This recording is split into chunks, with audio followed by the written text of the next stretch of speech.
Et salut à tous, très chers investisseurs. Salut. On est très heureux de vous retrouver pour une nouvelle vidéo et aujourd'hui on va traiter d'un sujet qu'on n'a jamais évoqué. Tout simplement, c'est la stratégie d'immobilier locatif vs l'achat-revente. Et vous allez voir que c'est complètement différent.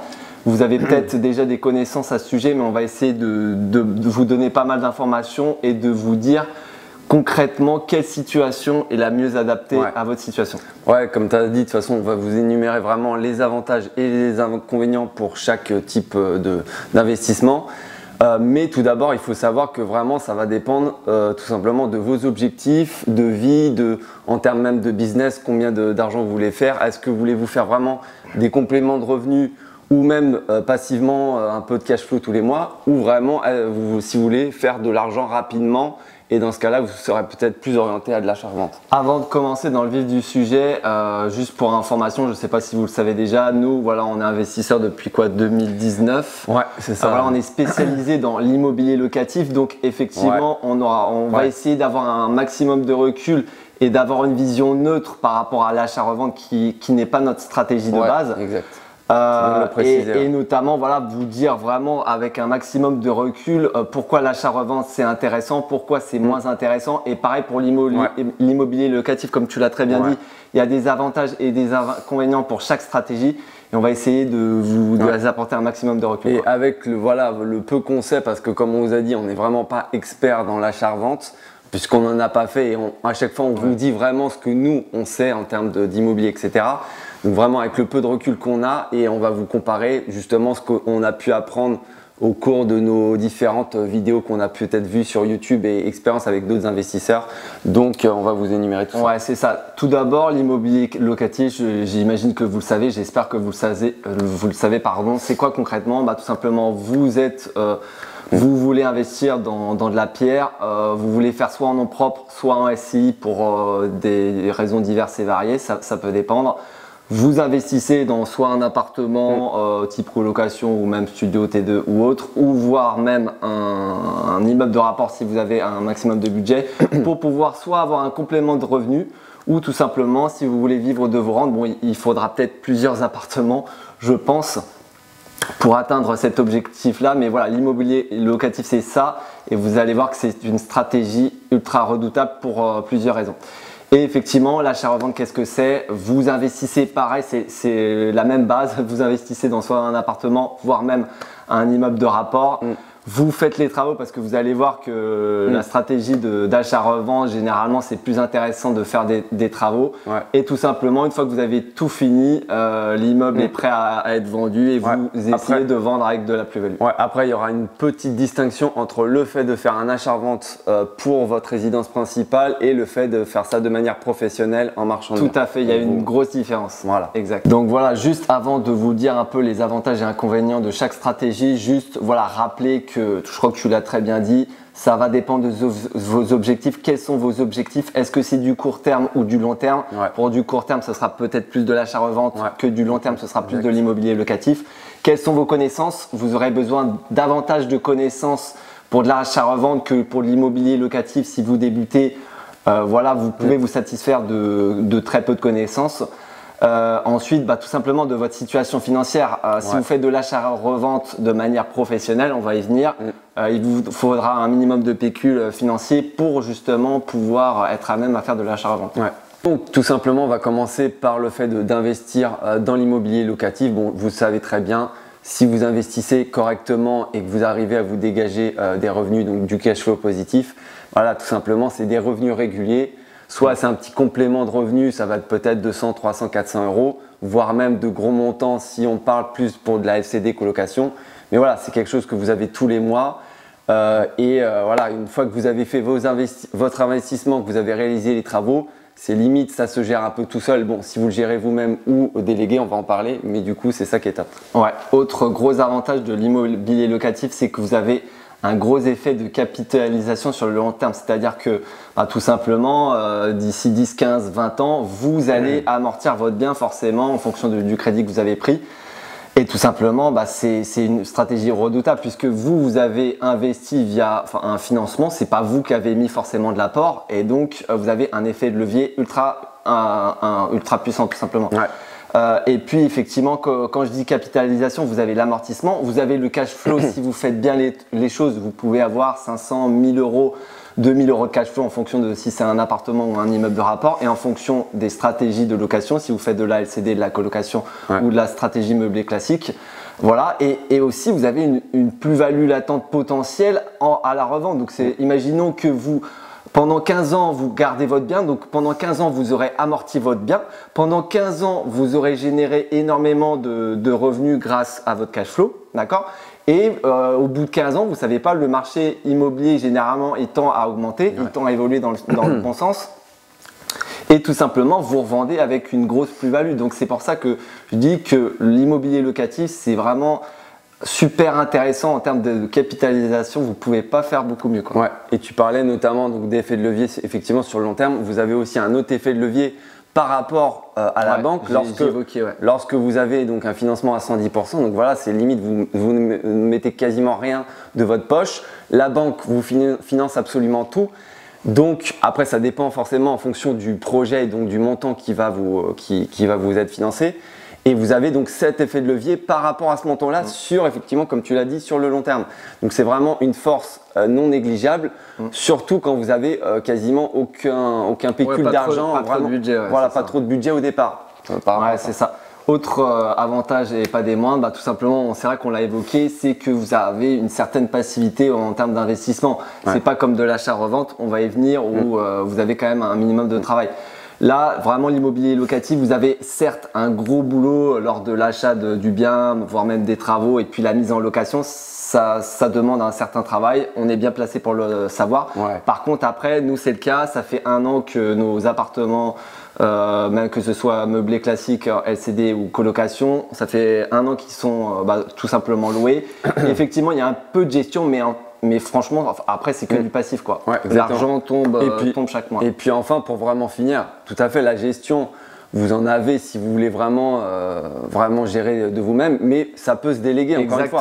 Après, bon, on l'a répété pas mal de fois, si vous déléguez, forcément, vous aurez beaucoup moins de cash flow par rapport à ça c'est clair. Bon, après, tout dépend si vous faites de la LCD, colocation, ou vous restez sur du meublé classique. Tout dépend de ça, mais il faut savoir qu'effectivement, ça va vous prendre un bon petit pourcentage sur vos bénéfices. Donc, pas à négliger. Mais tu fais bien de le dire, ça peut être 100% délégué. Voilà, exactement. C'est-à-dire que si vous faites bien les choses et que vous avez un important cash flow de 2000 euros, par exemple, je vous cite un exemple, et que vous pouvez vous permettre de déléguer à 100%, et bien écoutez, faites-le. Comme ça, vous êtes tranquille et c'est de l'argent qui tombe de manière automatique chaque mois et de manière vraiment sécurisante. Enfin, l'immobilier, il n'y a rien de plus sûr à ce niveau-là. Exactement. Donc ensuite, on passe à l'achat-revente qui, vous allez voir, a certains avantages et certains inconvénients et vous allez voir que ça n'a rien à voir par rapport à l'immobilier locatif. Donc effectivement, l'achat-revente, c'est une stratégie qui est non passive. C'est-à-dire que voilà, si vous faites ça de manière professionnelle, parce que attention, il y a une petite différence si vous passez de par votre résidence principale. Mais si vraiment vous faites ça de manière régulière et donc professionnelle, j'imagine, c'est un métier, c'est le métier de marchand de biens, et donc forcément, qui dit métier dit que c'est pas des revenus passifs. Donc voilà. Ouais. Pour vous revenir du coup à l'immobilier locatif, donc là, il faut savoir que vous n'aurez pas du tout l'effet de levier que vous aurez par rapport à la banque, puisque vous allez même devoir mettre de l'apport. Donc ça, c'est aussi un autre point quand même négatif par rapport à l'achat-revente. Disons que très important quand vous allez voir la banque et que vous, comme je l'ai dit, que vous faites ça de manière régulière en tant que professionnel, les banques sont moins enclins à vous financer parce que voilà, c'est carrément plus risqué, etc. etc. Donc forcément, vous allez devoir mettre de l'apport. Donc qui dit apport, il va falloir avoir un petit pécule de sécurité en termes financiers.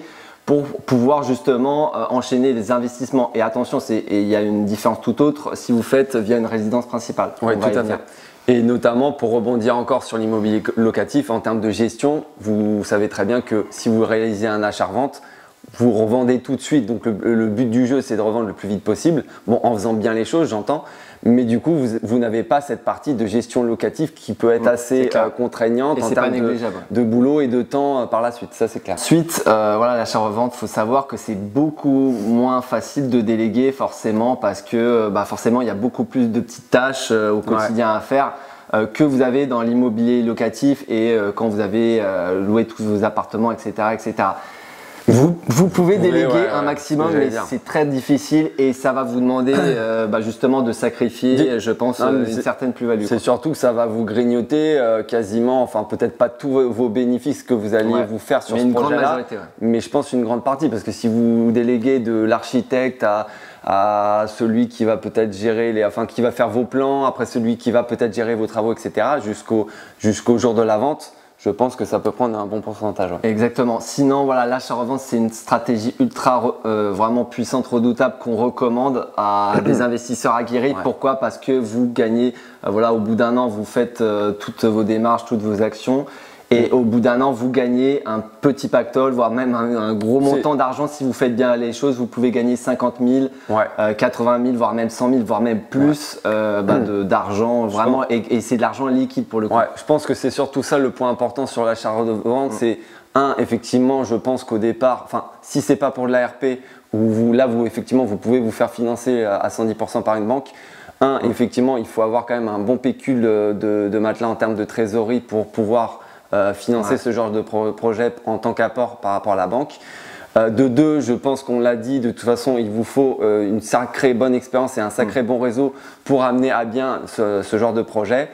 Et effectivement, de trois, tout dépend en fonction de vos objectifs, etc. Mais voilà, c'est quelque chose, une stratégie très très puissante pour se faire de l'argent rapidement. Mais encore une fois, tout dépend de votre expérience et de où vous voulez aller dans 1, 2, 3, 5 ans. Vous l'aurez compris, la stratégie d'achat-revente, c'est beaucoup plus risqué pour le coup que de l'immobilier locatif. Donc, on ne vous recommande pas si vous êtes à vos débuts d'investisseur. On vous recommande plus si vous avez une certaine expérience, peut-être de 3 ans et que notamment, tu l'as dit, vous avez une certaine trésorerie.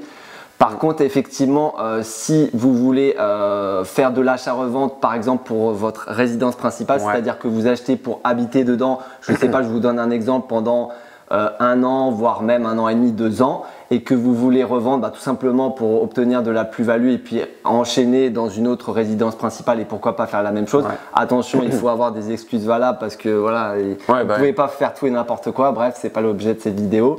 Mais voilà, par contre, pour ça, c'est vraiment une stratégie redoutable puisqu'effectivement, là, vous allez voir la banque et vous pouvez vous faire financer à 110% et vous n'aurez même pas d'apport à mettre dans ce projet. Donc là, Et petite chose à différencier en termes du coup de stratégie, notamment en termes de typologie de ville et de prix au mètre carré.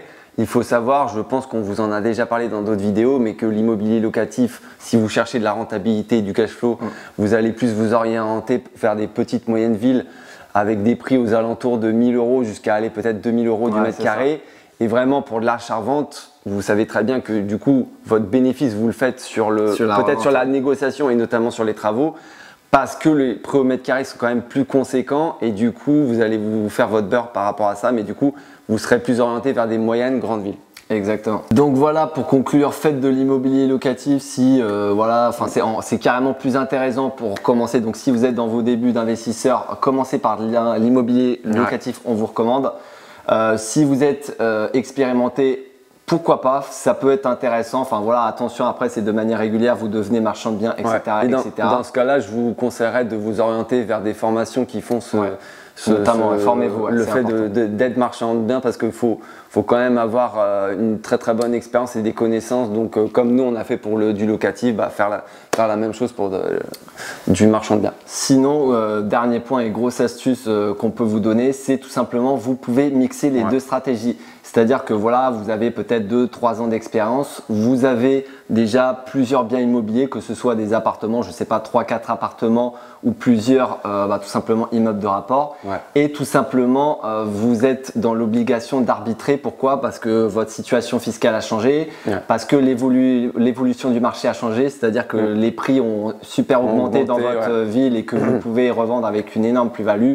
Parce que tout simplement. Il sera imposé, mais oui. Ouais, c'est ça. Tout simplement. Mais après, c'est pas grave, vous pouvez cumuler vraiment les deux, avoir du locatif. Si vous avez peut-être pas tout de suite une RP ou vous avez pour projet de réinvestir sur un projet pour votre RP, Ça peut être aussi un moyen du coup de réinvestir sur un projet, refaire des travaux, etc. Ouais. Peut-être attendre un petit peu et d'avoir une plus-value latente. Et effectivement, du coup, vous combinez vraiment les deux aspects et les bénéfices du locatif et les bénéfices de la plus-value en faisant un achat-revente. C'est ça, exactement. Et vous l'aurez compris, le but, c'est de trouver dans tous les avantages qu'on a évoqués, que ce soit pour de l'achat-revente et pour de l'immobilier locatif. Donc on l'a dit, pour l'achat-revente, voilà, si vous faites via une RP, c'est carrément ultra puissant. Et pour l'immobilier locatif, si vous faites bien les choses, c'est ultra puissant de manière pérenne et long terme. Voilà, vous pouvez mixer les stratégies, vous faites du locatif pour tout simplement en tant qu'investisseur et pour votre résidence principale, donc en tant que perso et non professionnel. C'est pour ça que je tiens à préciser, faites de l'achat-revente, c'est ultra puissant et vous aurez des bénéfices dans chacune des stratégies. Et voilà, je cherchais mes mots, mais bon, bref, en termes de bénéfices, vous gagnerez dans les deux stratégies et c'est ultra redoutable, que ce soit de court, moyen, long terme, tout simplement. Ouais. Donc de toute façon, je pense qu'on vous a bien résumé les avantages et inconvénients de ces deux stratégies-là. Pourquoi pas, comme on vous a dit, combiner les deux. Ouais, pourquoi pas. Et du coup, voilà, n'hésitez pas à liker cette vidéo, à commenter. Comme on vous a dit, on n'est pas expert non plus sur le fait de l'achat-revente, en tant que peut-être notamment en tant que marchand de biens. Donc n'hésitez pas à nous rajouter peut-être quelques informations pour en faire profiter les autres investisseurs. Ouais, notamment si vous souhaitez peut-être davantage de sujets concernant l'achat-revente, même si tu l'as très bien dit, on n'est pas expert, nous pourrions peut-être vous donner quelques précisions à ce sujet. N'hésitez pas à vous abonner si ce n'est pas déjà fait sur la chaîne et nous retrouver notamment sur Instagram où on est un peu plus actif. Et puis on se retrouve pour une prochaine vidéo. Allez, salut, ciao.